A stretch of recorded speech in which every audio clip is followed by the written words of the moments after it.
Hey guys, Matt, IronTrap Garage, and today we're going to be working on the Roadster Pickup project. And we've been doing some videos recently on some of the projects that we basically finished, but we had some loose ends that we needed to go through and take care of. And we've had a lot of people in videos that have asked for some more detailed videos, such as what we're doing today. And we did the front shock video, just showing different ways that we tackle this stuff using old Ford parts, using the stuff we have laying around, much like a hot rodder would have done in the 40s, 50s, and 60s. So today what I'm going to work on is the rear shocks. So I decided, since we kind of liked the chrome shocks, I think I am going to make some shrouds for the front shocks and flip them around to make them kind of look like old aircraft shocks. They had the shroud on them with a little flare on them. That's just a simple thing I can take care of whenever. But since we had the chrome shocks on, we kind of liked how it was flowing with a little bit of other chrome. We decided to put rear chrome shocks on. I have a bunch of them brand new kicking around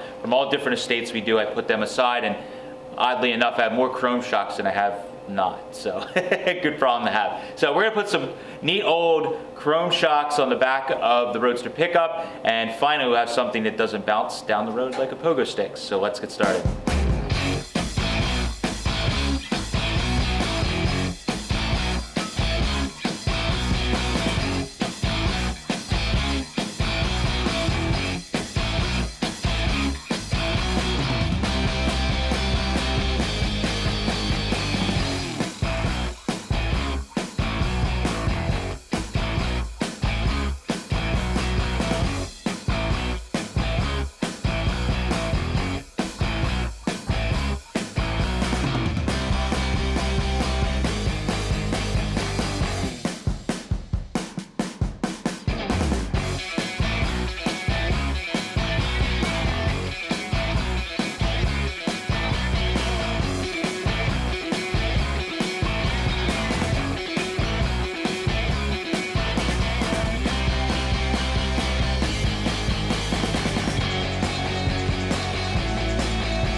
Alright, so I got all my pieces made to mount my shocks. So I took the solid bar stock I use for a lot of stuff. I use this as a spacer so we can actually, and then I welded a stud to it. And this is going to get mounted to the cross member up top, like this.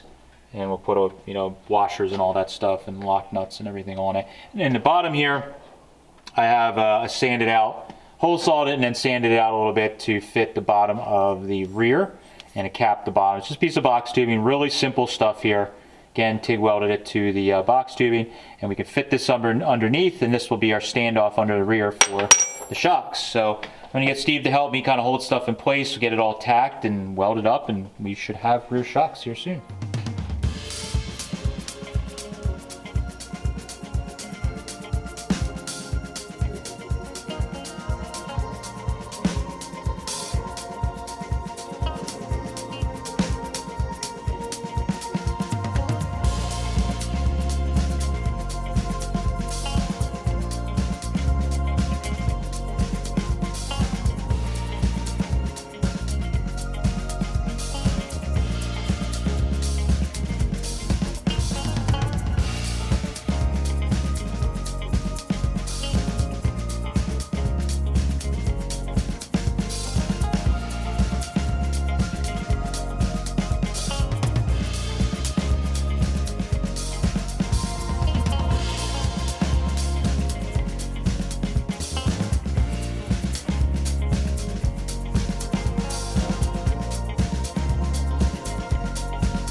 probably cut these bolts off.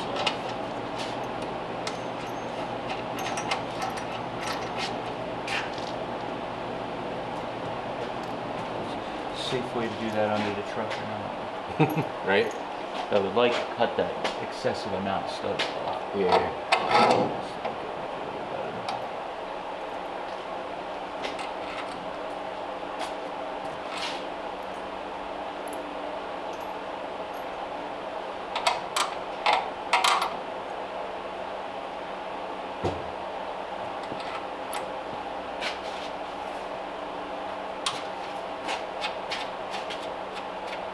Probably get up here with a cutoff grinder carefully and not start the wood on fire, I hope.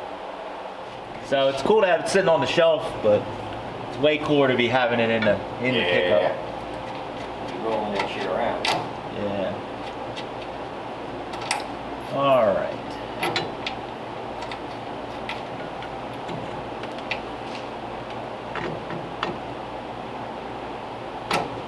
There we go.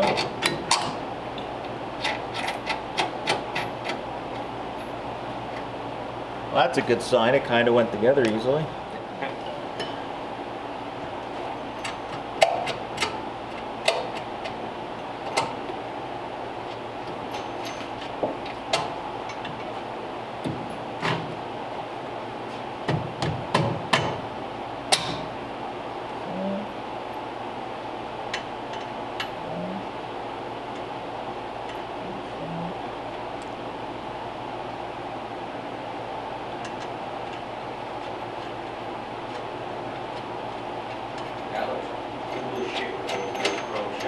Yeah. Getting that tail light lens. Yeah, oh, okay, yeah. It was cool as shit. Just a little bit of chrome. Yep. Not too much, just a little bit. Relax.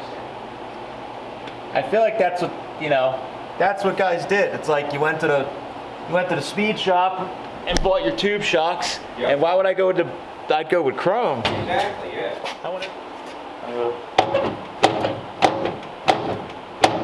That really helped. Yeah. It's still not like, it's not super stiff, but now it doesn't feel like it's bouncing. Yeah, it doesn't keep bouncing like it did. Yeah, that's good. Yep.